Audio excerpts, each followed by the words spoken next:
नमस्कार दोस्तों, SV study point के इस यूट्यूब प्लेटफॉर्म पे एक बार फिर से आप सभी दोस्तों का बहुत बहुत स्वागत है। आज की इस वीडियो के माध्यम से बीए बीएससी बीकॉम सेमेस्टर 6 को करिकुलर कोर्स का हम मॉडल सॉल्व पेपर डिस्कस करेंगे।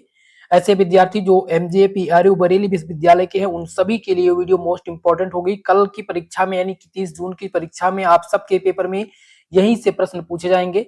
इस वीडियो में दोस्तों हम टॉप 200 एमसीक्यू टाइप प्रश्नों को डिस्कस करेंगे।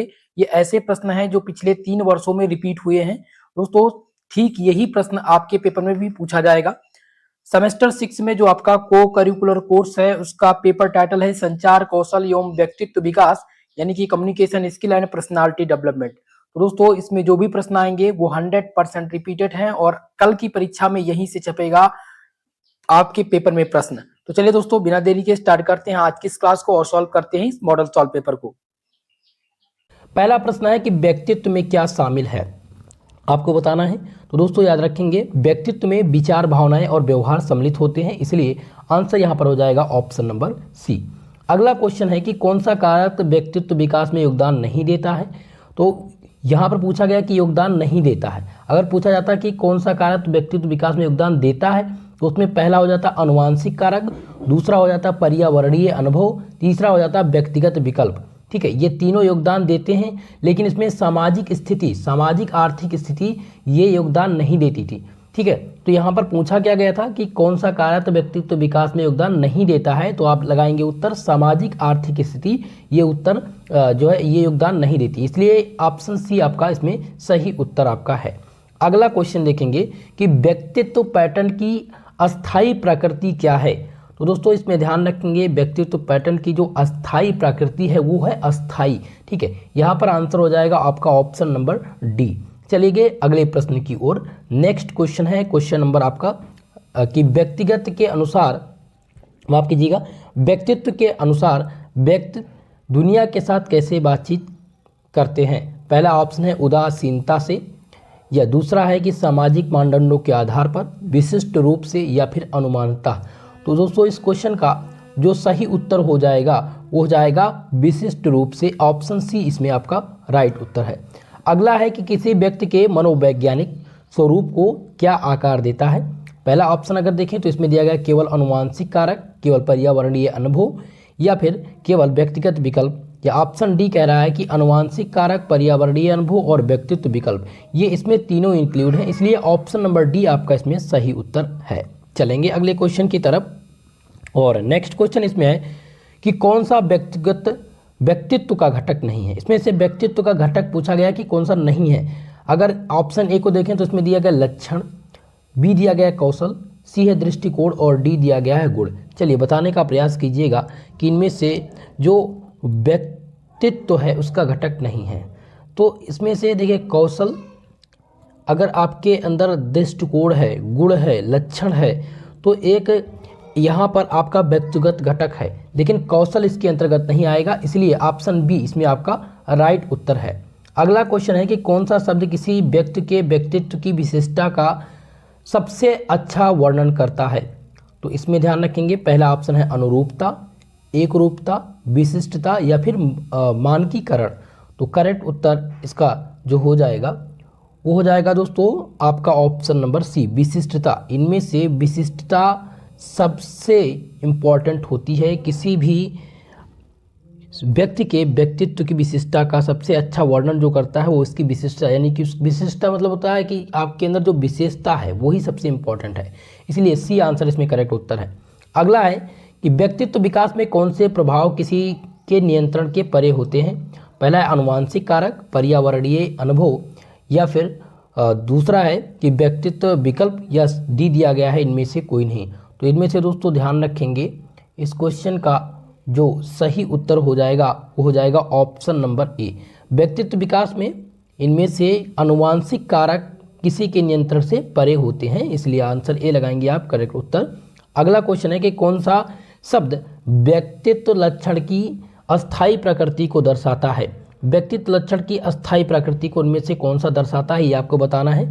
तो इसमें से ध्यान रखेंगे जो आपका सहनशीलता है यही आपके किसी भी व्यक्तित्व के लक्षणों की अस्थाई प्रकृति को दर्शाता है, इसलिए आंसर सी आपका सही उत्तर होगा।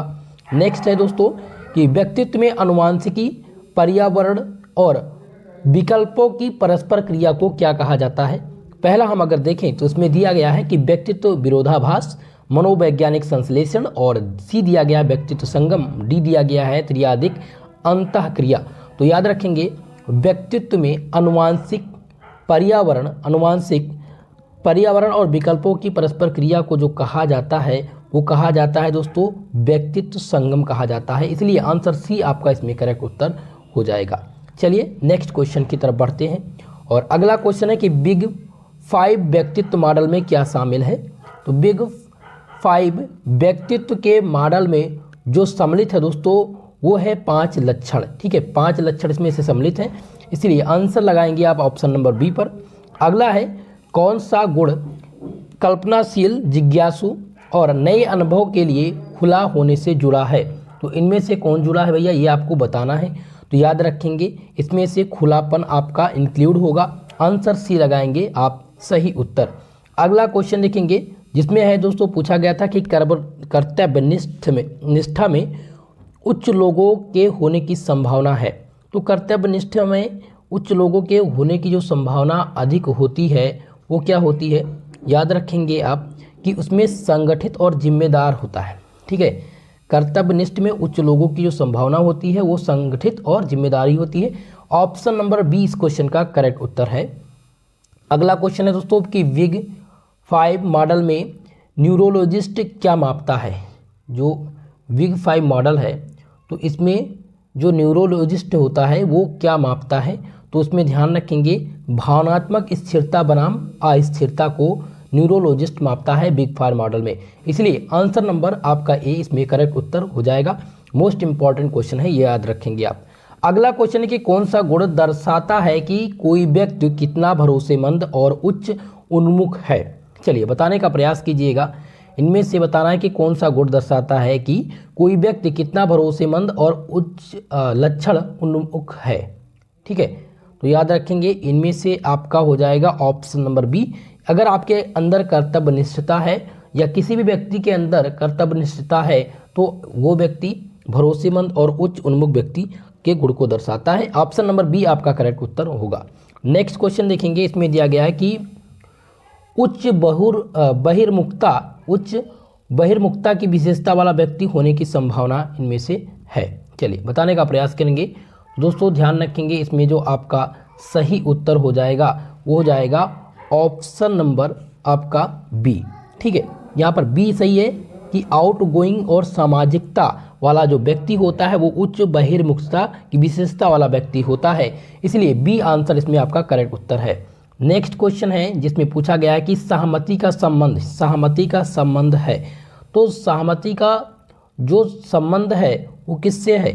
सहमति का संबंध करुणा और सहयोग से होता है। इसलिए आंसर लगाएंगे आप करेक्ट उत्तर ऑप्शन नंबर 20 क्वेश्चन है।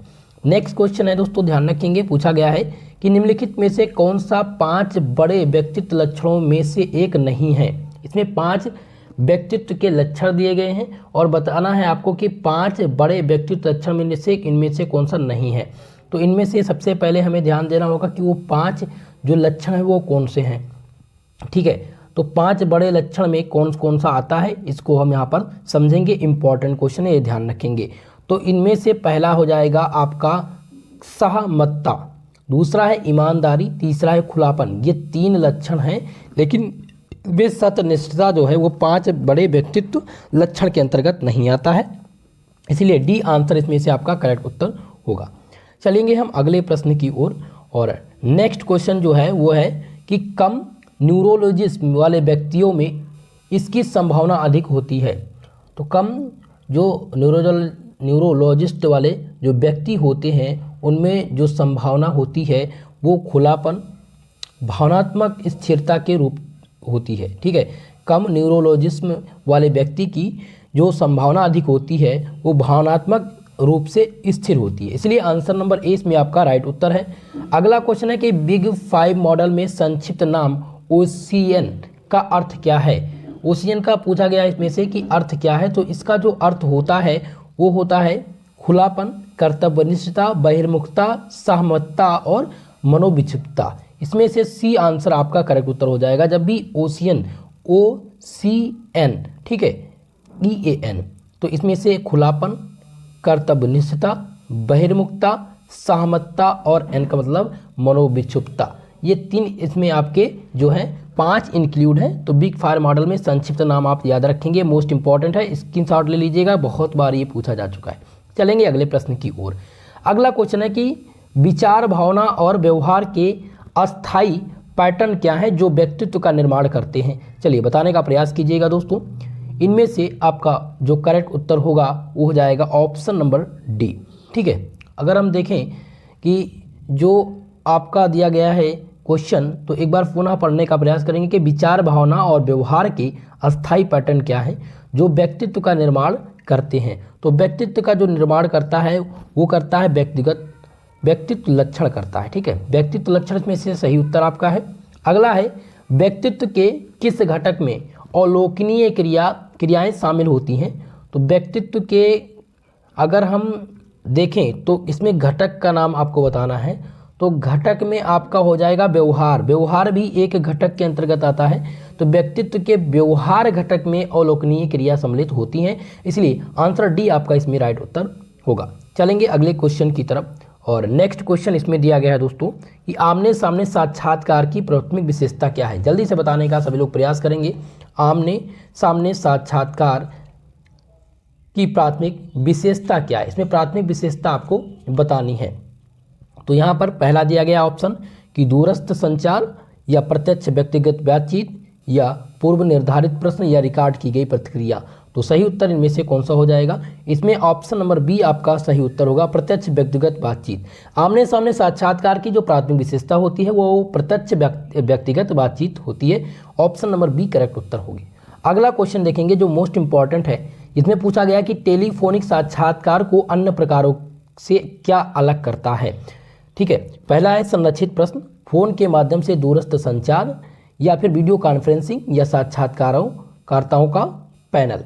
तो ध्यान रखेंगे टेलीफोनिक साक्षात्कार को अन्य प्रकारों से जो अलग करता है वो है फोन के माध्यम से दूरस्थ संचार। ऑप्शन नंबर 20 क्वेश्चन का राइट उत्तर है।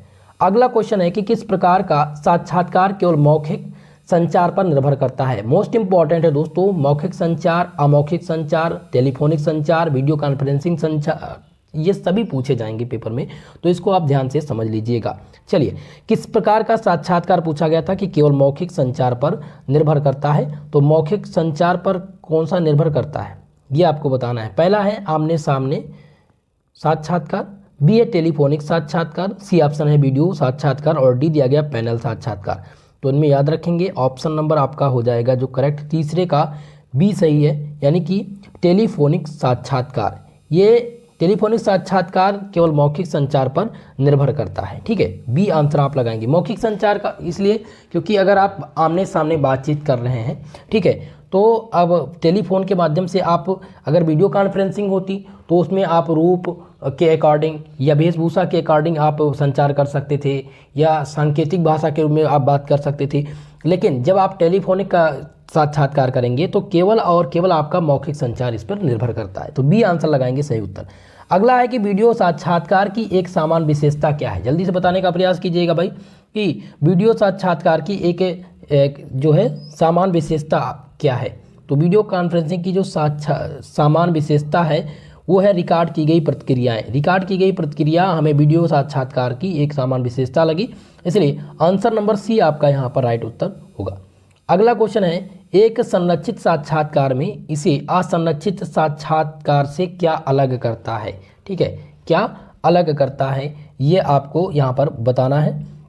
पहला है प्रश्नों में लचीलापन, ठीक है। दूसरा दिया गया प्रत्यक्ष व्यक्तिगत बातचीत, सी है पूर्व निर्धारित प्रश्न और डी दिया गया दूरस्थ संचार। तो इसमें सही उत्तर जो आपका हो जाएगा ऑप्शन नंबर सी पूर्व निर्धारित प्रश्न। एक संरक्षित साक्षात्कार में इसे असंरक्षित साक्षात्कार से अलग करता है क्योंकि वहां पर पूर्व निर्धारित प्रश्न होते हैं, इसलिए ऑप्शन सी लगाएंगे आप सही उत्तर। अगला है दोस्तों कि किस प्रकार का साक्षात्कार एकाधिक साक्षात्कारकर्ताओं को भाग लेने की अनुमति देता है। पहला है आमने सामने साक्षात्कार, दूसरा दिया गया टेलीफोनिक साक्षात्कार, पैनल साक्षात्कार या फिर वीडियो साक्षात्कार। तो याद रखेंगे इनमें जो सही उत्तर हो जाएगा वो हो जाएगा ऑप्शन नंबर सी, जिसमें है पैनल साक्षात्कार। पैनल साक्षात्कार एक प्रकार का ऐसा साक्षात्कार है जिसमें एकाधिक साक्षात्कारताओं के साथ भाग लेने की अनुमति देता है। ऑप्शन नंबर सी इस क्वेश्चन का राइट उत्तर है। ठीक है, चलिए अगला क्वेश्चन देखेंगे। टेलीफोनिक साक्षात्कार प्राथमिक पूछा गया है, टेलीफोनिक साक्षात्कार का प्राथमिक लाभ क्या है? पहला है कि रिकॉर्ड की गई प्रतिक्रियाएं या प्रत्यक्ष व्यक्तिगत बातचीत, लागत प्रभावी, या ऑप्शन डी कह रहा है कि संरक्षित प्रश्न। तो याद रखेंगे दोस्तों, टेलीफोनिक साक्षात्कार का जो प्राथमिक लाभ है वो है आपका लागत प्रभावी। ऑप्शन नंबर सी आपका इसमें करेक्ट उत्तर होगा। नेक्स्ट क्वेश्चन देखेंगे, वीडियो साक्षात्कार का प्राथमिक नुकसान क्या है? वीडियो साक्षात्कार का प्राथमिक नुकसान, पहला है रिकॉर्ड की गई प्रतिक्रिया या दृश्य संकेतों का अभाव या प्रत्यक्ष व्यक्तिगत बातचीत, या ऑप्शन नंबर डी दिया गया है कि दूरस्थ संचार। तो इसमें सही उत्तर हो जाएगा आपका बी। वीडियो साक्षात्कार का जो प्राथमिक नुकसान है वो है दृश्य संकेतों का अभाव। चलिए अगला क्वेश्चन देखेंगे, जिसमें पूछा गया था कि किस प्रकार का साक्षात्कार आमने सामने और टेलीफोनिक साक्षात्कार दोनों के पहलुओं को जोड़ता है। मोस्ट इंपॉर्टेंट क्वेश्चन है, इसको आप ध्यानपूर्वक देखने का प्रयास कीजिएगा। ठीक है, तो इनमें पहला ऑप्शन कह रहा है कि संरक्षित साक्षात्कार, बी है असंरक्षित साक्षात्कार, और सी दिया गया है इसमें, जिनमें कह रहा है कि सी ऑप्शन है कि वीडियो साक्षात्कार, और डी है पैनल साक्षात्कार। चलिए बताने का प्रयास कीजिएगा। तो दोस्तों इस क्वेश्चन में आपका जो सही आंसर है वो ऑप्शन नंबर सी है, वीडियो साक्षात्कार। ठीक है, वीडियो साक्षात्कार आमने सामने और टेलीफोनिक साक्षात्कार दोनों के पहलुओं को जोड़ता है, इसलिए आंसर हम लगाएंगे ऑप्शन नंबर सी। अगले प्रश्न पर चलेंगे और नेक्स्ट क्वेश्चन है कि रिकॉर्ड किए गए वीडियो साक्षात्कार में, ठीक है, रिकॉर्ड किए गए वीडियो साक्षात्कार में प्रक्रिया के दौरान, साक्षात्कार प्रक्रिया के दौरान क्या होता है? पहला है प्रत्यक्ष व्यक्तिगत बातचीत, बी है कि प्रश्न पूर्व निर्धारित है और प्रतिक्रिया दर्ज की जाती है। तो ऐसा इसमें कब होता है? जब रिकॉर्ड किए गए वीडियो साक्षात्कार में साक्षात्कार प्रक्रिया के दौरान जो होता है वो पूर्व निर्धारित प्रश्न होता है और प्रतिक्रिया वहाँ पर दर्ज की जाती है, इसलिए बी आंसर लगाएंगे। ऑप्शन नंबर बी इसमें आपका करेक्ट उत्तर होगा। चलिए हम नेक्स्ट क्वेश्चन की तरफ बढ़ेंगे और आपका अगला जो क्वेश्चन है वो है इंटरनेट के दौरान अपने अनुभव पर चर्चा करना क्यों जरूरी है? जल्दी से बताने का प्रयास कीजिएगा कि इंटरनेट के दौरान अपने अनुभव पर चर्चा करना क्यों जरूरी है। तो ध्यान रखेंगे दोस्तों कि अपने कौशल को प्रदर्शित करने के लिए और भूमिका के साथ कैसे तालमेल बिठाते हैं, ये इंटरनेट के दौरान अपने अनुभव पर चर्चा करने इसलिए ज़रूरी है, इसलिए ऑप्शन सी आप लगाएंगे यहाँ पर आपका करेक्ट उत्तर। ठीक है, चलिए अगले क्वेश्चन को देखेंगे। नेक्स्ट क्वेश्चन आपका इसमें पूछा गया है दोस्तों कि साक्षात्कार से पहले किस कंपनी पर शोध करते समय आपको क्या नहीं करना चाहिए? चलिए बताने का प्रयास कीजिएगा कि साक्षात्कार के पहले किसी कंपनी पर शोध करते समय आपको क्या नहीं करना चाहिए। पहला है कंपनी के मिशन और मूल्यों के बारे में सीखना, दूसरा है कि हाल की खबरों या प्रेस विज्ञप्तियों का अध्ययन करना, या फिर कंपनी के स्पर्धाओं को समझना, कंपनी की ऑनलाइन उपस्थिति को नज़रअंदाज करना। तो आपको सबसे पहले इसमें पूछा गया है कि कंपनी का शोध करते समय आपको क्या नहीं करना चाहिए।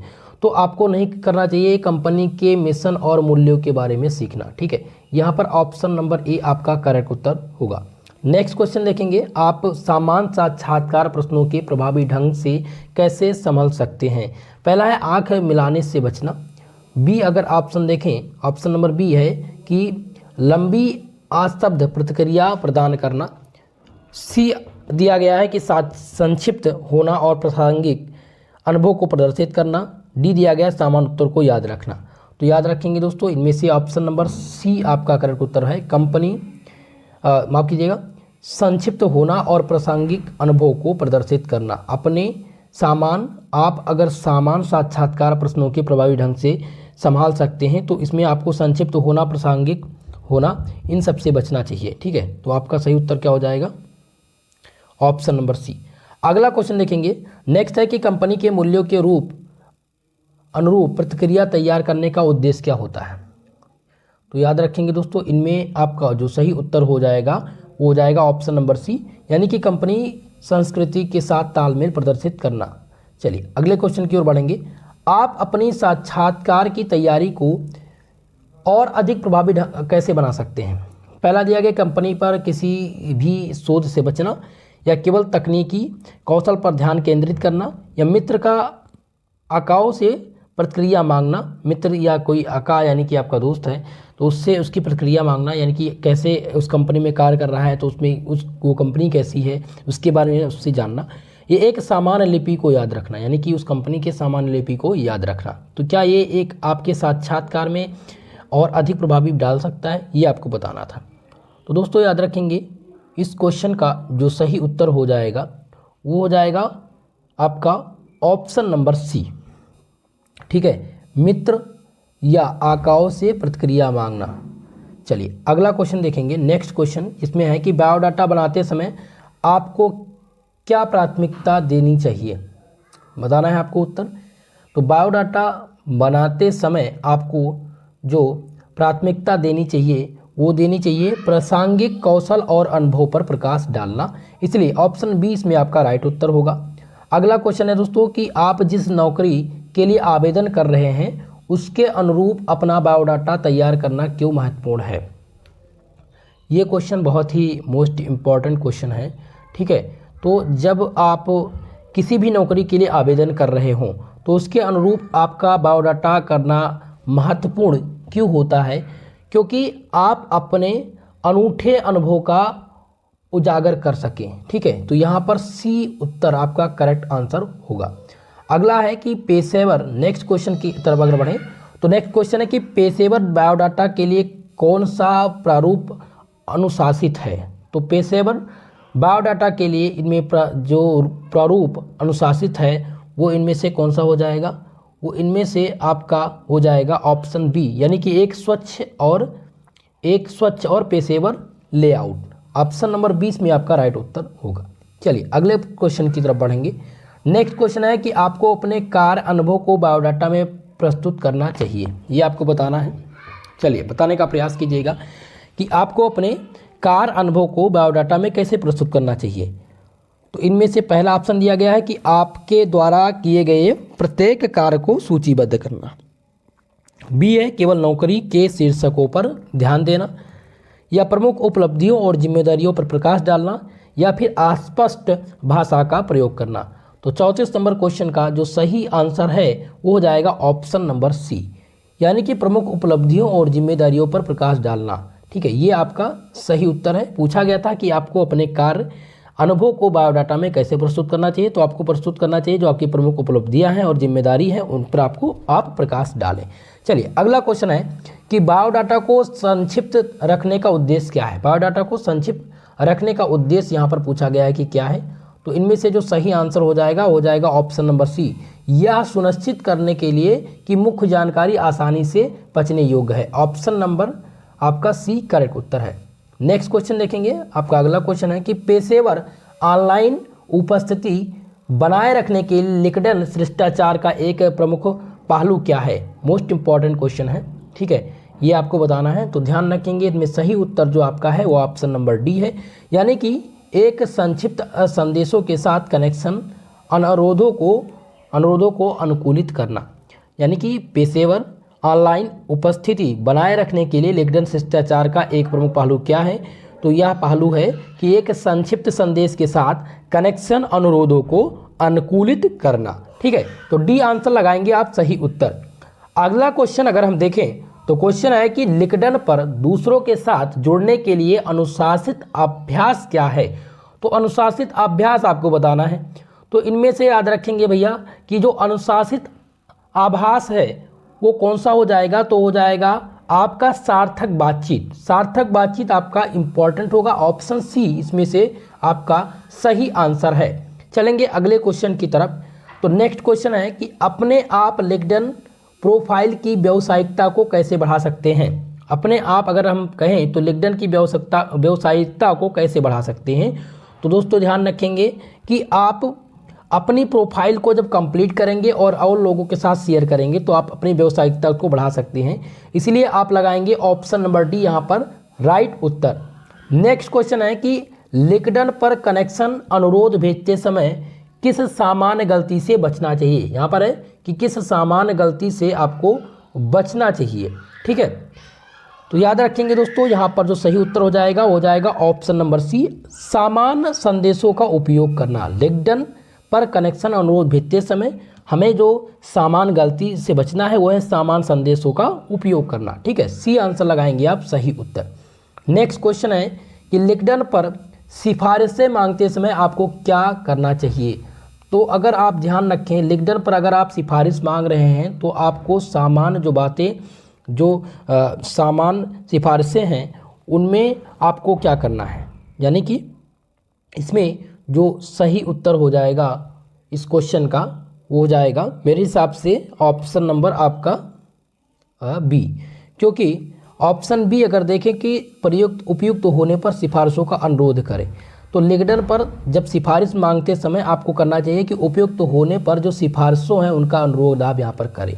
चलिए अगला क्वेश्चन है कि समूह चर्चा का प्राथमिक उद्देश्य। समूह चर्चा का जो प्राथमिक उद्देश्य है वो क्या होता है, ये आपको बताना है। तो दोस्तों याद रखेंगे, समूह चर्चा का जो प्राथमिक उद्देश्य है वो होता है सहयोगात्मक अन्वेषण और चर्चा। ऑप्शन सी इसमें से आपका सही उत्तर है। नेक्स्ट क्वेश्चन है कि समूह चर्चा में सक्रिय रूप से सुनना क्यों महत्वपूर्ण है। तो समूह चर्चा में सक्रिय रूप से सुनना इसलिए अनिवार्य होता है क्योंकि आप विचारों के रचनात्मक आदान प्रदान को प्रोत्साहित कर सकें। ऑप्शन सी इसमें से आपका राइट उत्तर होगा। चलें अगले क्वेश्चन की तरफ बढ़ेंगे। नेक्स्ट क्वेश्चन है कि समूह चर्चा में मॉडरेटर की क्या भूमिका होती है। चलिए बताने का प्रयास कीजिएगा, समूह चर्चा में जो मॉडरेटर हैं इनकी क्या भूमिका होती है। पहला दिया गया है इसमें कि बातचीत पर हावी होना। बी ऑप्शन है कि यह सुनिश्चित करना कि सभी को बोलने का मौका मिले और सम्मानजनक माहौल बना रहे। तीसरा है कि पूरी चर्चा के दौरान निष्क्रिय बने। और डी ऑप्शन है कि प्रतिभागियों के योगदान को नज़रअंदाज करना। तो क्वेश्चन नंबर 43 में जो सही उत्तर होगा वो हो जाएगा ऑप्शन नंबर आपका बी, यानी कि यह सुनिश्चित करना कि सभी को बोलने का मौका मिले और सम्मानजनक माहौल बना रहे। ऑप्शन नंबर बी आपका राइट उत्तर होगा। नेक्स्ट क्वेश्चन है कि समूह चर्चा में टर्न टेकिंग क्यों महत्वपूर्ण है। टर्न टेकिंग मोस्ट इंपॉर्टेंट चीज़ें हैं, इसको ध्यान से आप समझने का प्रयास कीजिएगा। पहला अगर ऑप्शन देखें तो दिया गया है कि कुछ व्यक्तियों के प्रभुत्व को बढ़ावा देना। क्या ये समूह चर्चा में टर्न टेकिंग महत्वपूर्ण है इसलिए। या बी दिया गया कि भागीदारी को हतोत्साहित करना या समय पर प्रभावी ढंग से प्रबंधन करना और समान भागीदार सुनिश्चित करना। डी ऑप्शन है कि यादृच्छिक रुकावटों को प्रोत्साहित करने के लिए। तो इनमें से 44 नंबर प्रश्न का जो सही उत्तर हो जाएगा वो हो जाएगा ऑप्शन नंबर सी, यानी कि समय का प्रभावी ढंग से प्रबंधन करना और समान भागीदार सुनिश्चित करना। यही टर्न टेकिंग, ये समूह चर्चा में टर्न टेकिंग जो महत्वपूर्ण है वो इसलिए महत्वपूर्ण है क्योंकि आप समय पर प्रभावी ढंग से प्रबंधन करें और समान भागीदार सुनिश्चित करें। ठीक है, ऑप्शन सी आपका राइट उत्तर होगा। चले अगले क्वेश्चन की तरफ। और नेक्स्ट क्वेश्चन है कि प्रभावी समूह चर्चा का मुख्य लाभ। चलिए बताने का प्रयास कीजिएगा, प्रभावी समूह चर्चा का जो मुख्य लाभ है वो क्या है। तो याद रखेंगे इनमें से कि जो सही उत्तर हो जाएगा वो हो जाएगा ऑप्शन नंबर सी। इनमें से ऑप्शन नंबर सी सही उत्तर है। संचार कौशल, आलोचनात्मक और सोच और टीम के वर्क को बढ़ाना, ये प्रभावी समूह चर्चा का मुख्य लाभ है। ऑप्शन नंबर आपका यहाँ पर सही उत्तर हो जाएगा सी। चलिए नेक्स्ट क्वेश्चन है कि समूह चर्चा की प्रक्रिया में प्रारंभिक चरण क्या है। समूह चर्चा में चर्चा की जो प्रक्रिया में प्रारंभिक चरण है वो क्या है। चलिए बताने का प्रयास कीजिएगा। तो सही उत्तर दोस्तों हो जाएंगे इनमें से 46 नंबर क्वेश्चन है और इसमें जो नंबर है क्वेश्चन नंबर की जो है नंबरिंग नहीं की गई है। तो याद रखेंगे कि समूह चर्चा की प्रारंभिक प्रक्रिया जो है इनमें जो प्रारंभिक चरण होता है वो चरण इनमें से आपका हो जाएगा परिचय। ठीक है, इसमें से परिचय आप लगाएंगे सही उत्तर। चलिए अगला क्वेश्चन देखेंगे, समूह चर्चा में पहले एक संक्षिप्त ब्रीफिंग क्यों आवश्यक है। संक्षिप्त ब्रीफिंग आपको इनमें से पूछा गया कि क्यों आवश्यक है, ये आपको बताना है। तो आवश्यक इसलिए हो जाती है संक्षिप्त चर्चा में, ठीक है, समूह चर्चा में एक संक्षिप्त ब्रीफिंग इसलिए आवश्यक है क्योंकि आप नियम और अपेक्षाएं प्रदान कर सके, इसलिए आंसर नंबर बी आप लगाएंगे इसमें सही उत्तर। नेक्स्ट क्वेश्चन देखेंगे, समूह चर्चा में तैयारी के समय का उद्देश्य क्या है। तो समूह चर्चा में तैयारी का जो समय का उद्देश्य है वो पहला तो है कि सक्रिय भागीदार को हतोत्साहित करना, बी ऑप्शन दिया गया है कि समय का प्रभावी ढंग से प्रबंधन करना, और तीसरा दिया गया है कि बात आपका विषय पर विकसित एकत्रित करना। तो यही आपका ऑप्शन नंबर सी इसमें से सही उत्तर है। नेक्स्ट क्वेश्चन इसमें दिया गया है कि समूह चर्चा में सक्रिय भागीदारी शब्द का अर्थ क्या है, बताना है आपको। तो याद रखेंगे दोस्तों, इसमें जो सही उत्तर आपका हो जाएगा वो हो जाएगा ऑप्शन नंबर सी, रुकावटों को बढ़ावा देना। ये समूह चर्चा में सक्रिय भागीदारी शब्द का अर्थ होता है। चलिए अगले क्वेश्चन को देखेंगे, समूह चर्चा के दौरान मॉडरेट कब उप विषयों का परिचय दे सकता है। तो समूह चर्चा के दौरान जो मॉडरेटर होता है वो उप विषयों का जो परिचय देना होता है वो कब देता है, बातचीत पर जब हावी हो जाते हैं। ठीक है, ऑप्शन नंबर आप डी लगाएंगे इसमें सही उत्तर। चलिए अगले क्वेश्चन की तरफ। क्वेश्चन है दोस्तों कि समूह चर्चा में विपरीत विचारों को नज़रअंदाज करने या खारिज करने का क्या प्रभाव पड़ता है। पहला है कि विविध दृष्टिकोण, बी है आपका संभावित संसाधनों की खोज, और सी दिया गया स्पष्टता में कमी। तो सही उत्तर हो जाएगा ऑप्शन नंबर सी आपका सही उत्तर। अगला देखेंगे, समूह चर्चा में खराब गैर मौखिक संचार का उदाहरण क्या है, ये आपको बताना है। तो समूह चर्चा में गैर मौखिक संचार का जो उदाहरण है दोस्तों वो है नकारात्मक शारीरिक भाषा, इसलिए आप सही उत्तर लगाएंगे ऑप्शन नंबर सी पर। अगला क्वेश्चन है कि जब प्रतिभागी समूह चर्चा के लिए बिना तैयारी के आते हैं तो क्या त्रुटि होती है, ये आपको यहाँ पर बतानी है। तो इनमें से जो त्रुटि होती है दोस्तों वो होती है तैयारी का अभाव। जब आपके पास तैयारी का अभाव होता है तो आप में समूह चर्चा में आपको दिक्कत आती है। तो ऑप्शन सी लगाएंगे आप सही उत्तर। अगर हम देखेंगे नेक्स्ट क्वेश्चन की तरफ, क्वेश्चन नंबर 73। तो क्वेश्चन नंबर 73 या देखें, समूह चर्चा में मुख्य बिंदुओं को समय समय पर संरक्षित करना क्यों महत्वपूर्ण है। समय समय पर संरक्षित करना महत्वपूर्ण क्यों है। तो ये इसलिए महत्वपूर्ण है क्योंकि आप बेहतर स्पष्टता आपके अंदर आ सके। ऑप्शन ए में से आपका करेक्ट उत्तर होगा।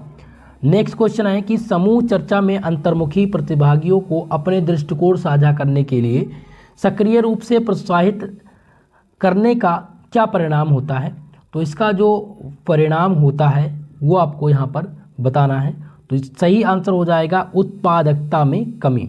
ठीक है, उत्पादकता में कमी आपका सही उत्तर होगा।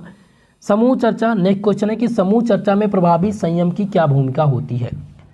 तो यहाँ पर आपको भूमिका बतानी है। तो याद रखेंगे दोस्तों, समूह चर्चा में प्रभावी संयम की जो भूमिका होती है समय का प्रबंधन करना और विघटनकारी व्यवहार को संबोधित करना। ऑप्शन नंबर बी आपका इसमें सही उत्तर होगा।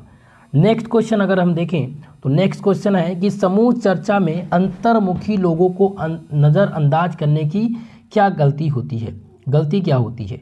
तो इनमें जो गलती होती है वो होती है कि चर्चा में अंतर्मुखी प्रतिभागियों को सम्मिलित करने में असफल होना। ऑप्शन नंबर सी आपका राइट उत्तर है। नेक्स्ट क्वेश्चन है कि समूह चर्चा के संदर्भ में संरक्षित संचार का तात्पर्य क्या है। तो इसका जो तात्पर्य होता है संचार के लिए एक संगठित और नियोजित दृष्टिकोण को अपनाना, यानी ऑप्शन नंबर डी इसमें आपका सही उत्तर होगा। नेक्स्ट क्वेश्चन है दोस्तों कि मानव व्यवहार में कौन से कारक योगदान करते हैं। तो याद रखेंगे कि मानव व्यवहार में जो कारक योगदान करते हैं वो है आनुवांशिक और पर्यावरणीय। ऑप्शन नंबर ए इस क्वेश्चन का सही उत्तर है। नेक्स्ट क्वेश्चन देखें जिसमें पूछा गया है कि मानव व्यवहार में शामिल है। तो मानव व्यवहार में क्या शामिल होता है। तो याद रखेंगे दोस्तों, मानव व्यवहार में कार्य, विचार और भावनाएं ये तीनों इंक्लूड होती हैं, इसलिए ऑप्शन नंबर डी इसमें राइट उत्तर होगा। अगला क्वेश्चन है कि व्यक्तिगत व्यवहार को आकार देने में क्या भूमिका निभाता है। तो व्यक्तिगत व्यवहार को आकार देने में जो भूमिका निभाता है वो निभाता है पर्यावरण और व्यक्तिगत अनुभव, ये दोनों इनमें इंक्लूड हैं। ठीक है, यहाँ पर दिया गया था केवल आनुवांशिक, तो इसमें होगा नहीं। पर्यावरण और व्यक्तिगत अनुभव ये दोनों निभाता है, इसलिए ऑप्शन नंबर डी राइट उत्तर आप लगाएंगे। अगला देखेंगे नेक्स्ट क्वेश्चन अगर हम, तो अगला क्वेश्चन है कि सांस्कृतिक एवं सामाजिक कारक प्रभावित करते हैं। तो सांस्कृतिक और सामाजिक कारक जो प्रभावित करते हैं वो मानव व्यवहार को प्रभावित करते हैं, इसलिए आंसर हो जाएगा ऑप्शन नंबर आपका डी। नेक्स्ट क्वेश्चन है कि अनुवांशिकी पर्यावरण और अनुभव की परस्पर क्रिया मानव व्यवहार को समझाती है। तो मानव व्यवहार को जो समझाती है वो है कॉम्प्लेक्स। ऑप्शन नंबर 20 में आपका सही उत्तर होगा। नेक्स्ट क्वेश्चन देखेंगे जिसमें पूछा गया है कि प्रेरणाएं संज्ञानात्मक प्रक्रियाएं और सामाजिक मानदंड प्रभाव डालते हैं। तो ये प्रभाव डालते हैं आपके मानव व्यवहार पर, इसलिए ऑप्शन सी में से सही उत्तर आपका है। अगला क्वेश्चन देखेंगे जिसमें पूछा गया है कि मानव व्यवहार की अवधारणा में मनोवैज्ञानिक कारक क्या प्रभाव करते हैं। तो जो मनोवैज्ञानिक कारक हैं उनमें पूछा गया कि क्या प्रभाव जो है करते हैं, क्या प्रभावित करते हैं। तो पहला है जिनमें अनुवांशिक दिया गया था, जिनमें अनुवांशिकी, या बी दिया गया पर्यावरण, और सी है आपका जिसमें है व्यक्तिगत अनुभव, और डी दिया गया कार्य विचार और भावनाएं। तो मानव व्यवहार की अवधारणा में मनोवैज्ञानिक कारक का जो प्रभावित करते हैं वो कार्य विचार और भावनाएं पर जो है वो प्रभावित करते हैं। ऑप्शन डी आपका लगाएंगे सही उत्तर यहाँ पर। नेक्स्ट क्वेश्चन देखेंगे हम, और इसमें जो अगला क्वेश्चन दिया गया है वो है, ध्यानपूर्वक पढ़िएगा, मानव व्यवहार की खोज करते समय प्राथमिक फोकस क्या है। प्राथमिक फोकस आपको बताना है कि प्राथमिक जो फोकस है वो क्या है। चलिए जल्दी से बताने का प्रयास कीजिएगा। प्राथमिक फोकस इनमें से आपका क्या है। चलिए अगर हम ऑप्शन नंबर ए देखें तो जिसमें दिया गया है कि अनुवांशिकी, बी अगर हम देखें तो ऑप्शन नंबर बी आपका दिया गया है जिसमें कह रहा है कि पर्यावरण, ठीक है, बी आपका है पर्यावरण, और नेक्स्ट है व्यक्तिगत अनुभव। तो मानव व्यवहार की खोज करते समय जो प्राथमिक फोकस है वो है व्यक्तिगत अनुभव। इनमें से व्यक्तिगत अनुभव आपका सही उत्तर हो जाएगा, ऑप्शन सी आप लगाएंगे सही उत्तर। चलिए अगला क्वेश्चन देखेंगे हम। नेक्स्ट क्वेश्चन है कि मानव व्यवहार को आकार देने में सामाजिक मानदंडों की क्या भूमिका है। तो व्यवहार को आकार देने में जो सामाजिक मानदंडों की भूमिका है वो हो जाएगी इसमें महत्वपूर्ण भूमिका आपका इंपॉर्टेंट होगा, यानी ऑप्शन नंबर सी आपका करेक्ट उत्तर होगा। अगला है कि मानव व्यवहार प्रभावित होता है। तो मानव व्यवहार जो प्रभावित होता है अनुवांशिकी और पर्यावरण इन दोनों से प्रभावित होता है, इसलिए आंसर सी आपका राइट उत्तर इसमें से है। चलिए अगले क्वेश्चन को हम देखेंगे। नेक्स्ट क्वेश्चन है कि व्यक्तिगत व्यवहार में क्या शामिल है। चलिए बताने का प्रयास कीजिएगा कि व्यक्तिगत व्यवहार में क्या शामिल है। तो ध्यान रखेंगे व्यक्तिगत व्यवहार में आपका जो शामिल है वो क्या कार्य विचार और भावना, ये इनमें तीनों इंक्लूड है, इसलिए ऑप्शन डी लगाएंगे। अगला है कि समूह का व्यवहार इससे प्रभावित होता है। तो समूह का व्यवहार जो प्रभावित होता है वो होता है व्यक्तिगत अनुभव और समूह गतिशीलता, इन दोनों से। ऑप्शन नंबर सी इस क्वेश्चन का सही उत्तर है। नेक्स्ट क्वेश्चन है कि व्यक्तिगत व्यवहार को आकार मिलता है। तो व्यक्तिगत जो व्यवहार है इनको आकार मिलता है व्यक्तिगत अनुभव और अनुवांशिकी इन दोनों से मिलता है, इसलिए आंसर आपका डी इसमें से सही उत्तर होगा। नेक्स्ट क्वेश्चन है दोस्तों, समूह व्यवहार की क्या विशेषता है। तो समूह व्यवहार की जो विशेषता है वो है साझा बातचीत और उद्देश्य। ऑप्शन नंबर 20 क्वेश्चन का राइट उत्तर होगा। नेक्स्ट क्वेश्चन अगर देखें जिसमें है पूछा गया है कि व्यक्तिगत व्यवहार और अध्ययन किस मनोवैज्ञानिक क्षेत्र के अंतर्गत आते हैं। तो ये दोस्तों किस क्षेत्र के अंतर्गत आते हैं, ये व्यक्तिगत मनोविज्ञान के अंतर्गत आते हैं। ऑप्शन सी आपका इसमें से सही उत्तर होगा। नेक्स्ट क्वेश्चन देखेंगे, आपका अगला जो क्वेश्चन है वो है समूह व्यवहार में निर्णय लेने और बातचीत को क्या प्रभावित करता है। तो ये प्रभावित करता है समूह की गतिशीलता और मानदंड। ऑप्शन नंबर सी में से आपका सही उत्तर होगा। चलिए अगले क्वेश्चन की तरफ, और नेक्स्ट क्वेश्चन है कि समूह व्यवहार व्यक्तिगत व्यवहार से किस प्रकार भिन्न है। ठीक है, समूह व्यवहार व्यक्तिगत व्यवहार से किस प्रकार भिन्न है ये आपको बताना है। तो इनमें से जो सही उत्तर हो जाएगा मेरे दोस्त वो हो जाएगा आपका 17 नंबर का सी ऑप्शन, समूह व्यवहार में सामूहिक अंतःक्रिया शामिल होना। चलिए अगले क्वेश्चन की ओर बढ़ेंगे, और नेक्स्ट क्वेश्चन है 18 नंबर प्रश्न, जिसमें है कि व्यक्तिगत व्यवहार में भिन्नता का क्या योगदान है। तो व्यक्तिगत व्यवहार में भिन्नता का जो योगदान है वो है अनुवांशिकी और पर्यावरण दोनों। ऑप्शन नंबर सी आप लगाएंगे राइट उत्तर। अगला है 19 नंबर प्रश्न, जिसमें है कि समूह व्यवहार को समझने का एक आवश्यक पहलू क्या है। तो याद रखेंगे दोस्तों कि समूह व्यवहार को समझने का जो एक आवश्यक पहलू है वो है साझा उद्देश्यों और बातचीत पर विचार करना। ठीक है, चलिए आंसर सी आपका इसमें राइट उत्तर हो जाएगा। चलिए अगले क्वेश्चन की ओर। और नेक्स्ट क्वेश्चन है कि कौन सा शब्द व्यक्तियों द्वारा अपने आसपास बनाए गए व्यक्तिगत स्थान को संदर्भित करता है। पहला है इसमें निकटता, बी है आसन, सी है प्रोमिक्सिंग और डी दिया गया है सूक्ष्म अभिव्यक्तियां। तो करेक्ट उत्तर इनमें से हो जाएगा निकटता। ऑप्शन नंबर ए इस क्वेश्चन में आपका सही उत्तर है। नेक्स्ट क्वेश्चन देखेंगे जिसमें है कि सांस्कृतिक मानदंड प्रॉक्सिमिक्स को कैसे प्रभावित करता है। ठीक है, ये आपको बताना है। इसमें से सही उत्तर हो जाएगा वह व्यक्तिगत स्थान के लिए प्राथमिकताओं को आकार देते हैं। बी आंसर इस क्वेश्चन में आपका सही उत्तर होगा। अगला क्वेश्चन है कि प्रॉक्सिमिक्स के संदर्भ में क्षेत्रीयता क्या है। प्रॉक्सिमिक्स में क्षेत्रता यहाँ पर पूछा गया कि क्षेत्रता क्या है। तो 50 नंबर का ऑप्शन नंबर बी सही होगा कि व्यक्तिगत सीमाओं को रक्षा करना। ऑप्शन नंबर बी इस क्वेश्चन में सही उत्तर आपका है।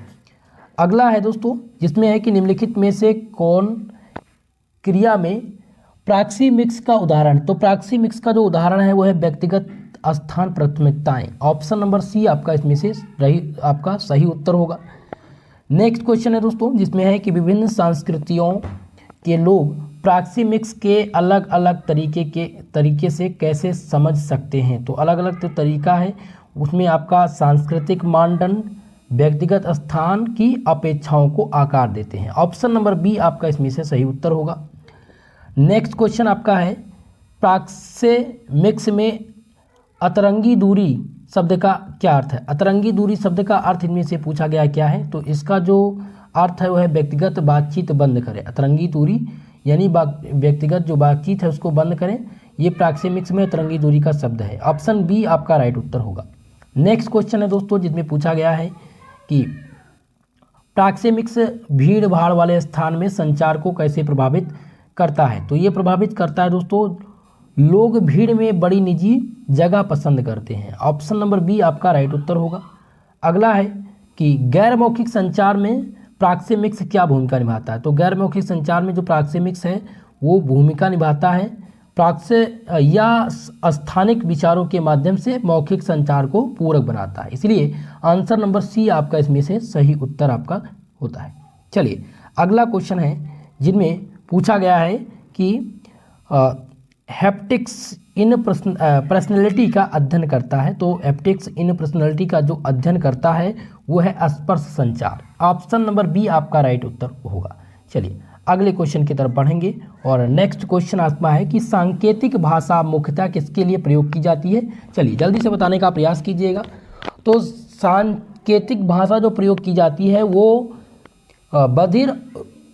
बधिर कम सुनने वाले व्यक्तियों के बीच संचार। ऑप्शन नंबर डी इसमें से आपका सही उत्तर होगा।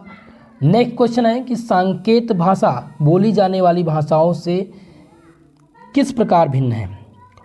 तो दोस्तों आपको याद रखना है कि इसका अपना व्याकरण और अविन्यास है, यानी चेहरे के हाव भाव का उपयोग करना। सांकेतिक भाषा बोली जाने वाली भाषा पूछा गया, या सांकेतिक भाषा अगर पूछा जाता कि सांकेतिक भाषा किस प्रकार की भाषा है तो आप या कैसे आप सांकेतिक भाषा को पहचानेंगे, तो आप बताएंगे कि चेहरे के हाव भाव का उपयोग करना। लेकिन यहाँ पर पूछा गया कि संकेत भाषा बोली जाने वाली भाषाओं से किस प्रकार भिन्न है। तो ये भिन्न इसलिए है कि इसका अपना व्याकरण और दूसरा दिया गया है कि वाक्य विन्यास है। इसलिए ऑप्शन नंबर डी लगाएंगे आप सही उत्तर। चलेंगे नेक्स्ट क्वेश्चन की तरफ। और नेक्स्ट क्वेश्चन आपका है कि सांकेतिक भाषा में प्रयोग से सबसे अधिक लाभ किसे होता है। सांकेतिक भाषा के प्रयोग से सबसे अधिक लाभ किसे होता है। पहला है जिनमें दिया गया है कि पूर्ण श्रवण क्षमता वाले, यानी कि जो पूर्णतया सुन सकते हो उनको, या जो गैर मौखिक संचार पसंद करते हैं, या बधिर या कम सुनने वाले व्यक्ति। तो जो बहरे हैं और कम सुनने वाले व्यक्ति हैं उनके लिए सांकेतिक भाषा सबसे अधिक फायदेमंद या लाभ होता है। ऑप्शन नंबर आपका सी करेक्ट उत्तर होगा। चलिए अगले क्वेश्चन की तरफ बढ़ेंगे हम। नेक्स्ट क्वेश्चन जो इसमें दिया गया है, ठीक है, नेक्स्ट क्वेश्चन आपका दिया गया है जिनमें पूछा गया है कि क्रोमैटिक्स सामान्यतः किसको संदर्भित करता है? तो ये संदर्भित करता है रंग की खोज। रंग की खोज को ये संदर्भित करता है। ऑप्शन बी लगाएंगे आप सही उत्तर।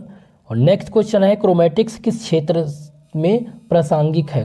तो याद रखेंगे दोस्तों, क्रोमेटिक्स जो क्षेत्र में क्रोमेटिक्स जो है वो किस क्षेत्र में प्रासंगिक है? तो ये प्रासंगिक है कला, डिजाइन और भौतिकी और संगीत में। ऑप्शन सी इसमें से सही उत्तर आपका है। नेक्स्ट क्वेश्चन देखेंगे, इसमें दिया गया है कि क्रोमेटिक्स का व्यक्तित्व से क्या संबंध है? तो क्रोमेटिक्स का जो व्यक्तित्व से संबंध है वो है रंगों के मनोवैज्ञानिक भावनात्मक प्रभाव पर विचार करना। ऑप्शन नंबर आपका सी इस क्वेश्चन में राइट उत्तर होगा। अगला है कि क्रोनोमिक्स संचार के संदर्भ में क्या अध्ययन करता है? तो दोस्तों याद रखेंगे, अध्ययन जो करता है ये समय की अवधारणा को अध्ययन करता है। ऑप्शन नंबर 20 में से आपका राइट उत्तर हो जाएगा। नेक्स्ट क्वेश्चन देखें अगर हम, क्वेश्चन नंबर आपका 80 और 80 नंबर प्रश्न है कि क्रोनोमिक्स सामाजिक अंतःक्रियाओं को समझने में किस प्रकार योगदान देता है? तो ये समझने में योगदान जो देता है ये अनुसूचियों के संगठन, समय की भूमिका की जांच करना। ठीक है, ऑप्शन नंबर सी इस क्वेश्चन का सही उत्तर होगा। नेक्स्ट क्वेश्चन है कि संचार प्रक्रिया में पहला कदम, इनमें से आपको बताना है कि संचार प्रक्रिया में पहला कदम क्या है? तो दोस्तों याद रखेंगे, संचार प्रक्रिया में जो पहला कदम है वो है एनकोडिंग करना। ऑप्शन नंबर 20 क्वेश्चन का सही उत्तर है। अगला क्वेश्चन है कि संचार प्रक्रिया में प्राप्तकर्ता की क्या भूमिका होती है? तो संचार प्रक्रिया में अगर हम बात करें प्राप्तकर्ता की, तो इनमें से जो भूमिका होती है वो होती है डिकोडिंग करना। ऑप्शन नंबर बी आपका इसमें से सही उत्तर है।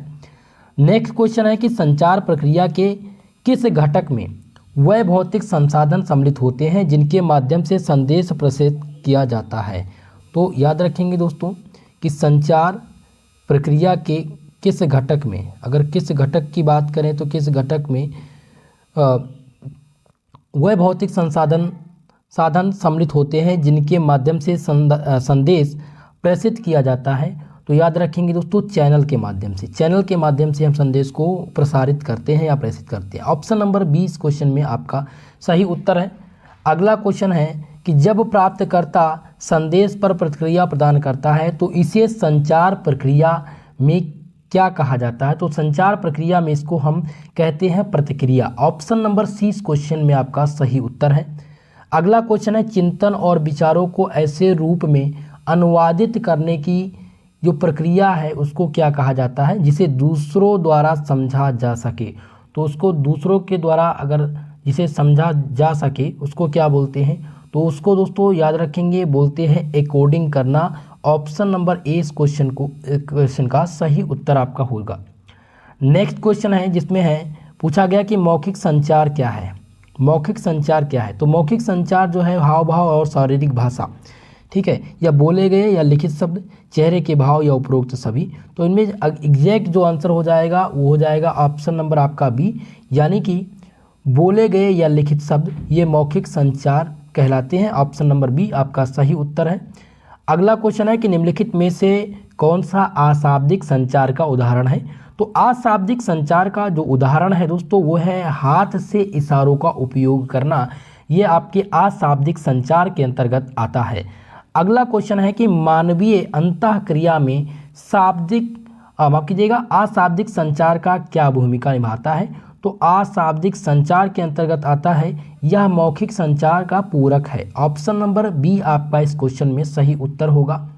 नेक्स्ट क्वेश्चन है क्वेश्चन नंबर 9 और 9 नंबर प्रश्न है कि मौखिक संचार में क्या शामिल है? मौखिक संचार में क्या शामिल है? तो दोस्तों याद रखेंगे इनमें जो शामिल है वो बोले गए या लिखित शब्द ये मौखिक संचार में सम्मिलित होते हैं। अगला क्वेश्चन है शोर या दूरी जैसे पर्यावरणीय कारकों के कारण किस प्रकार की बाधा उत्पन्न हो सकती है? तो याद रखेंगे दोस्तों जो बाधा उत्पन्न हो सकती है वो भौतिक बाधाएं कहलाती हैं, इसलिए ऑप्शन नंबर 20 क्वेश्चन का सही उत्तर होगा। अगला क्वेश्चन है कि विभिन्न सांस्कृतिक मानदंडों और प्रथाओं के कारण प्रभावित संचार में क्या बाधा आ सकती है? तो जो बाधा आती है उसको हम कहते हैं सांस्कृतिक बाधा, इसलिए ऑप्शन नंबर बी आप लगाएंगे इसमें सही उत्तर। नेक्स्ट क्वेश्चन देखेंगे जिसमें है कि संदेश की व्याख्या को प्रभावित करने वाली भावनात्मक स्थिति से किस प्रकार की बाधा जुड़ी हुई है।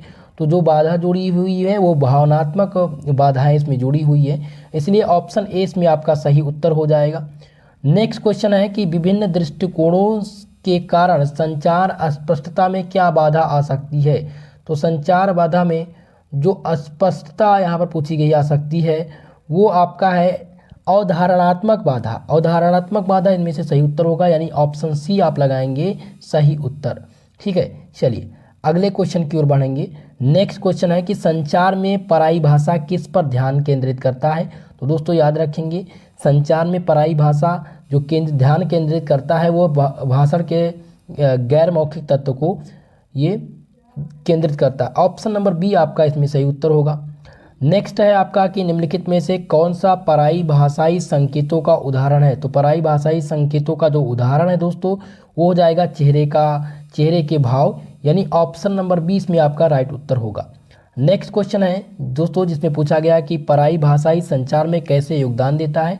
तो पराई भाषाई संचार में जो योगदान देता है वो है आपका गैर मौखिक तत्व के माध्यम से अतिरिक्त संदर्भ प्रदान करके। ऑप्शन नंबर 20 में से आपका सही उत्तर है। चलेंगे हम नेक्स्ट क्वेश्चन की तरफ, और नेक्स्ट क्वेश्चन है कि पराई भाषाई में टोन, पिच, दर और वॉल्यूम क्या निभाते हैं।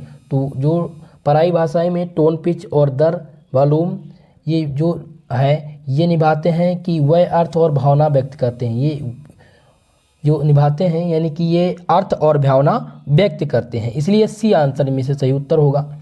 नेक्स्ट है कि प्रभावी संचार में पराई भाषाई संकेतों को समझने से वृद्धि होती है। तो समझने से जो वृद्धि होती है वो बोले गए संदेशों की व्याख्या में वृद्धि होती है। ऑप्शन नंबर डी इस क्वेश्चन का सही उत्तर होगा।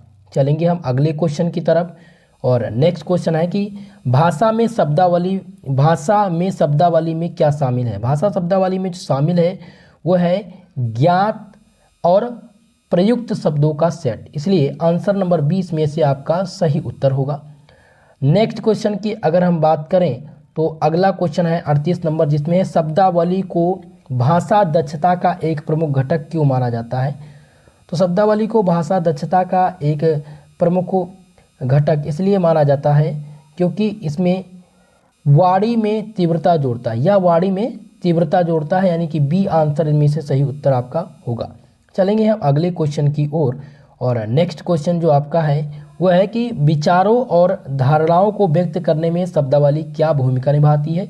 तो विचारों और धारणाओं को व्यक्त करने में शब्दावली जो भूमिका निभाती है वो भूमिका निभाती है, यानी कि इसका उपयोग विचारों और संप्रेषित करने के लिए किया जाता है, यानी ऑप्शन नंबर डी इस क्वेश्चन का सही उत्तर होगा। नेक्स्ट है भाषा में किसी व्यक्ति की शब्दावली में क्या सम्मिलित होता है। तो याद रखेंगे दोस्तों, ज्ञात और प्रयुक्त शब्दों का सेट यही सम्मिलित होता है। भाषा में किसी व्यक्ति की शब्दावली में सम्मिलित होता है वो ज्ञात और प्रयुक्त शब्द का सेट होता है। ऑप्शन नंबर सी इस क्वेश्चन का करेक्ट उत्तर होगा। नेक्स्ट क्वेश्चन आपका है कि उच्चारण में दबाव क्या है। उच्चारण में दबाव क्या है। तो याद रखेंगे बोलने की गति। उच्चारण में दबाव जो है वो उच्चारण की गति है, इसीलिए हम लगाएंगे यहाँ पर ऑप्शन नंबर सी आपका सही उत्तर। चलेंगे हम अगले क्वेश्चन की ओर, और नेक्स्ट क्वेश्चन है कि दबाव किसी शब्द में उच्चारण को कैसे प्रभावित करता है। तो दबाव किसी उच्चारण में जो प्रभावित करता है वो है यह प्रत्येक शब्दांश को लंबा कर देता है, यानी ऑप्शन नंबर बी आप लगाएंगे इनमें से सही उत्तर। चलेंगे हम अगले क्वेश्चन की तरफ, और जिसमें है कि भाषा उच्चारण में दबाव को महत्वपूर्ण क्यों माना जाता है। तो भाषा उच्चारण में दबाव को महत्वपूर्ण माना जाता है वो इसलिए माना जाता है क्योंकि यह वाणी में तीव्रता को जोड़ता है, इसलिए आप लगाएंगे ऑप्शन नंबर सी आपका सही उत्तर। नेक्स्ट क्वेश्चन है दोस्तों, जिनमें है कि भाषण में दबाव किस प्रकार व्यक्त किया जाता है। तो भाषण में दबाव जो व्यक्त किया जाता है वो केवल वॉल्यूम पर ध्यान केंद्रित करके दबाया जा सकता है। ऑप्शन नंबर आपका डी यहाँ पर सही उत्तर होगा। चलेंगे हम अगले क्वेश्चन की ओर। नेक्स्ट क्वेश्चन है कि किसी कंपनी माफ कीजिएगा किस प्रकार के संचार में व्यक्तियों के साथ बीच साधा संपर्क शामिल होता है। तो बीच यहाँ पर जो संचार है वो है पारस्परिक संचार। पारस्परिक संचार के माध्यम से व्यक्तियों के बीच सीधा संपर्क शामिल होता है। ऑप्शन नंबर बी आप लगाएंगे इसमें से सही उत्तर। नेक्स्ट क्वेश्चन है दोस्तों जिसमें पूछा गया है कि संचार के मुखर होने का क्या मतलब है। तो संचार के मुखर होने का जो मतलब है वो है दूसरों का सम्मान करते हुए खुद को खुलकर और ईमानदारी से अभिव्यक्त करना। ऑप्शन नंबर बी लगाएंगे इसमें से सही उत्तर आप। चलिए अगला क्वेश्चन देखेंगे। नेक्स्ट क्वेश्चन है कि मुखरता आक्रामकता से किस प्रकार भिन्न है। तो मुखरता जो आक्रामकता से जो भिन्न है वह है कि मुखरता दूसरों का सम्मान करती है जबकि आक्रामकता उनकी राय की उपेक्षा करती है, इसलिए ऑप्शन बी में से सही उत्तर होगा। नेक्स्ट क्वेश्चन है कि स्वास्थ्य अंतःक्रिया में मुखरता किस प्रकार योगदान देती है। तो ये योगदान किस प्रकार देती है ये आपको बताना है। तो दोस्तों योगदान देती है अपने आप को खुले तौर पर और ईमानदारी से व्यक्त करके। ऑप्शन नंबर सी इस क्वेश्चन का सही उत्तर होगा। नेक्स्ट क्वेश्चन है जिसमें पूछा गया है कि सीमाएं निर्धारित करने में मुखरता क्यों महत्वपूर्ण है। तो सीमाएं निर्धारित करने में मुखरता इसलिए महत्वपूर्ण है क्योंकि यह व्यक्तियों को दूसरों का सम्मान करते हुए अपनी ज़रूरतों को व्यक्त करने की अनुमति देता है। ऑप्शन नंबर सी इस क्वेश्चन का सही उत्तर होगा।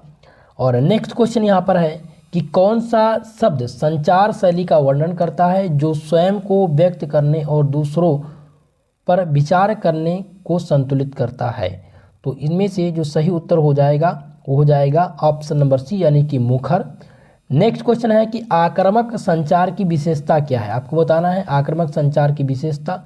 तो दोस्तों याद रखेंगे जो आक्रामक संचार की विशेषता है वो है बातचीत पर जबरदस्ती और शत्रुतापूर्ण तरीके से हावी होना। बी आंसर आप लगाएंगे इसमें से आप सही उत्तर। चलेंगे हम अगले क्वेश्चन की ओर और जो नेक्स्ट क्वेश्चन आपका है वो है आक्रामक संचार मुखर संचार से किस प्रकार से भिन्न है। तो याद रखेंगे दोस्तों आक्रामक संचार जो है वो मुखर संचार से भिन्न है। तो किस प्रकार से भिन्न है ये बताना है। तो यहाँ पर बी आपका आंसर हो जाएगा। आपका आक्रामक संचार दूसरों पर विचार किए बिना बातचीत पर हावी होता है जबकि मुखर संचार दूसरों का सम्मान करता है, इसलिए आप लगाएंगे ऑप्शन नंबर बी। ठीक है, यहाँ पर बी ऑप्शन करेक्ट उत्तर हो जाएगा। चलेंगे अगले क्वेश्चन की ओर। नेक्स्ट क्वेश्चन है देखिएगा, कौन सा संचार शैली का उदाहरण करता है जो अप्रत्यक्ष रूप से नाराजगी या प्रतिरोध व्यक्त करता है। तो इनमें से हो जाएगा निष्क्रिय आक्रामकता। ऑप्शन नंबर डी आपका इसमें से सही उत्तर होगा। नेक्स्ट क्वेश्चन देखेंगे 72 नंबर प्रश्न और इसमें पूछा गया कि सुनने के कौशल में क्या सम्मिलित है। तो सुनने के कौशल में जो सम्मिलित है वो संदेशों को सक्रिय रूप से प्राप्त करना और उनका जवाब देना। ऑप्शन नंबर बी आपका इसमें से राइट उत्तर होगा। चलेंगे हम अगले क्वेश्चन की ओर और नेक्स्ट क्वेश्चन है इनमें है कि संचार में प्रभावी श्रवण कौशल क्यों महत्वपूर्ण है। तो संचार में प्रभावी श्रवण कौशल जो महत्वपूर्ण है वो महत्वपूर्ण है वक्ता के दृष्टिकोण को समझाना और स्पष्ट संचार को बढ़ावा देना। ऑप्शन नंबर सी इस क्वेश्चन का राइट उत्तर होगा। नेक्स्ट क्वेश्चन जिनमें है कि सुनने के कौशल के संदर्भ में केवल सुनने से परे क्या होता है। तो सुनने से जो परे हैं वो है वक्ता के दृष्टिकोण को समझना। ऑप्शन नंबर सी आपका इसमें से करेक्ट उत्तर है। नेक्स्ट क्वेश्चन है सुनने के कौशल संबंध बनाने में कौन योगदान देता है। तो इनमें जो योगदान देता है वो देता है सहानुभूति और समझ दिखा करके। ऑप्शन सी इस क्वेश्चन का सही उत्तर है। अगला क्वेश्चन देखेंगे जिनमें पूछा गया कि प्रभावी श्रवण का मुख्य पहलू क्या है। तो प्रभावी श्रवण का जो मुख्य पहलू है वो है उचित फीडबैक और प्रतिक्रिया प्रदान करना। ऑप्शन नंबर डी इस क्वेश्चन का राइट उत्तर है। चलेंगे हम अगले क्वेश्चन की तरफ और अगला क्वेश्चन है जिनमें संचार में प्रश्न पूछने के कौशल का प्राथमिक उद्देश्य पूछा गया था कि संचार में प्रश्न पूछने के कौशल का प्राथमिक उद्देश्य क्या है। तो प्राथमिक जो उद्देश्य है दोस्तों वो है जानकारी इकट्ठा करना और समझने में सुविधा प्रदान करना। ऑप्शन नंबर आपका इसमें से सी सही उत्तर होगा। अगला क्वेश्चन नेक्स्ट है कि सक्रिय रूप से सुनने में जो प्रश्न पूछने का कौशल है वो कैसे योगदान देता है। तो ये योगदान देता है दोस्तों चर्चा को बढ़ावा देकर और विचारों की खोज करके। ऑप्शन सी इसमें से आपका सही उत्तर होता है। चलेंगे हम नेक्स्ट क्वेश्चन की तरफ और आपका नेक्स्ट क्वेश्चन है कि छोटी बातचीत के विषयों को प्राथमिक फोकस क्या है। छोटी बातचीत के विषय का जो प्राथमिक फोकस है वो पूछा गया है। तो छोटी बातचीत के विषय का जो प्राथमिक फोकस है वो है सार्वभौमिक रूप से संबंधित और गैर विवादास्पद विषय। ऑप्शन नंबर सी इस क्वेश्चन का सही उत्तर होगा। चलेंगे हम नेक्स्ट क्वेश्चन की तरफ। आपका अगला क्वेश्चन है ईमेल लेखन में विचार करने योग्य जो प्रमुख तत्व हैं वो क्या है। तो ईमेल लेखन में विचार करने योग्य प्रमुख जो तत्व है वो आपका है अस्पष्टता, संक्षिप्तता और व्यावसायिकता। ऑप्शन नंबर 20 क्वेश्चन में आपका सही उत्तर होगा। चलेंगे अगले क्वेश्चन की तरफ और अगला क्वेश्चन है जिनमें है ईमेल लेखन में अस्पष्टता क्यों महत्वपूर्ण है। तो दोस्तों याद रखेंगे ईमेल लेखन में अस्पष्टता इसलिए महत्वपूर्ण है क्योंकि यह सुनिश्चित करने के लिए कि संदेश आसानी से समझ आ सके। ऑप्शन सी इसमें से सही उत्तर आपका होगा। नेक्स्ट क्वेश्चन है कि ईमेल लिखने में व्यावसायिकता का क्या भूमिका निभाती है। तो ईमेल लेखन में व्यावसायिकता जो भूमिका निभाती है वो एक सम्मानजनक और व्यवसाय उपयुक्त दृष्टिकोण बनाए रखना। ऑप्शन नंबर सी इस क्वेश्चन का आपका सही उत्तर होगा। इस क्वेश्चन में सी सही है आपका उत्तर। अगला है दोस्तों कि ईमेल लेखन में फॉर्मेटिंग के लिए सामान्य विचार। ईमेल लेखन में फॉर्मेटिंग के लिए सामान्य विचार क्या है। तो इसमें से ध्यान रखेंगे इनमें जो सामान्य विचार है वो है स्पष्ट शीर्षक और बुलेट बिंदुओं के साथ सामग्री को व्यवस्थित करना। इसलिए ऑप्शन नंबर डी इस क्वेश्चन का सही उत्तर होगा। नेक्स्ट क्वेश्चन है जिनमें पूछा गया है कि प्रभावी ईमेल लेखन में संक्षिप्तता कैसे योगदान देती है। तो प्रभावी ईमेल लेखन में जो संक्षिप्तता है वो योगदान देती है संदेश को स्पष्ट और संक्षिप्त तरीके से संप्रेषित करके। ऑप्शन नंबर सी इसका सही उत्तर होगा। नेक्स्ट क्वेश्चन है ईमेल लेखन में उचित अभिवादन और साइन अप का उपयोग करने का उद्देश्य क्या है। तो दोस्तों याद रखेंगे सम्मानजनक लहजा और पेशेवर शिष्टाचार बनाए रखना, ये आपका सही उत्तर होगा इस क्वेश्चन में। ऑप्शन नंबर सी आपका सही उत्तर है। क्वेश्चन था कि ईमेल लेखन में उचित अभिवादन और साइन अप का उपयोग करने का उद्देश्य क्या है। तो उद्देश्य ये है कि सम्मानजनक लहजा और पेशेवर शिष्टाचार बनाए रखने। ठीक है, ऑप्शन नंबर सी इसका आपका सही आंसर होगा। तो दोस्तों आज की इस क्लास में लगभग हमने जो भी इंपॉर्टेंट क्वेश्चन थे उनको मैंने करा दिया है। ये वीडियो आप जरूर देख करके जाइएगा। और इसके पहले हमने एक मॉडल सॉल्व पेपर दिया है जो आपके यूट्यूब चैनल पर पड़ा हुआ है, प्लेलिस्ट में आपको वीडियो मिल जाएगी। अभी हाल ही में मैंने एक मॉडल पेपर दिया था 100 क्वेश्चन का, तो आप वो वीडियो भी देख लीजिएगा। मोस्ट इंपॉर्टेंट है, वो प्रीवियस ईयर क्वेश्चन पेपर के आधार पर मैंने बनाया है। अगर आप ये दोनों वीडियो देख करके जाते हैं तो आप किसी भी यूनिवर्सिटी के स्टूडेंट हो 100% जो भी प्रश्न आपको देखने को मिलेंगे वो यहीं से देखने को मिलेंगे। दोस्तों अगर आपको इसका PDF चाहिए, ठीक है, अगर आपको PDF चाहिए इसका, तो ये मिल जाएगा आपको हमारे टेलीग्राम चैनल पर, जो लिंक डिस्क्रिप्शन बॉक्स में है, वहाँ से आप जुड़ सकते हैं। ठीक है दोस्तों, वीडियो पसंद आई हो प्लीज़ वीडियो को लाइक शेयर जरूर कर दीजिएगा। आज के लिए बस इतना ही, मिलते हैं किसी नेक्स्ट वीडियो में, तब तक के लिए जय हिंद जय भारत।